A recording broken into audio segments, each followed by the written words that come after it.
বাংলা বিভাজনের আতঙ্ককে দূরে সরিয়ে ছিন্নমূল হিন্দু শরণার্থীদের শিক্ষা ও সামাজিক স্বীকৃতির কাজে যেসব প্রতিষ্ঠান এগিয়ে এসেছিল তার মধ্যে বিজয়গড় জ্যোতিষ রায় কলেজ অন্যতম। পূর্ণ হলো কলেজের ৭৫ বছর।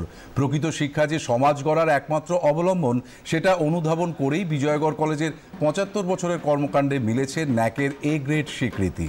বর্ণাঢ্য শোভাযাত্রা সহকারে ছাত্রছাত্রীরা অংশ নেয় এই উৎসবে।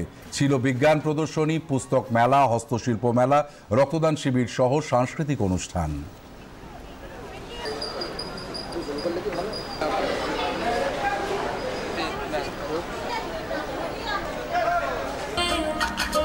ভিনসায়রে উঠে ধান কুটে হে কোটে রে তোমারে পীড়িতের ফুল ফুটে সেই সবিখান নষ্ট করে তুমি জানা তোমার ঘরে বসত করে কয় জানা তোমার ঘরে বসত করে কয় জানা। ১৯৫০ সালে প্রতিষ্ঠিত হয়েছিল এই বিজয়গড় জ্যোতিষ রায় কলেজ। এই ৭৫ বছর অর্থাৎ প্লাটিনাম জুবিলি উপলক্ষে ৩ দিন ব্যাপী এক দীর্ঘ অনুষ্ঠানের আয়োজন করা হয়েছে। সবাই মিলে সমস্ত ছাত্র ছাত্রী, শিক্ষক শিক্ষিকা, পাড়া প্রতিবেশী, আমাদের ভালো যারা চান, আমাদের পাশে যারা আছেন, সবাই মিলে এটি পালন করছে।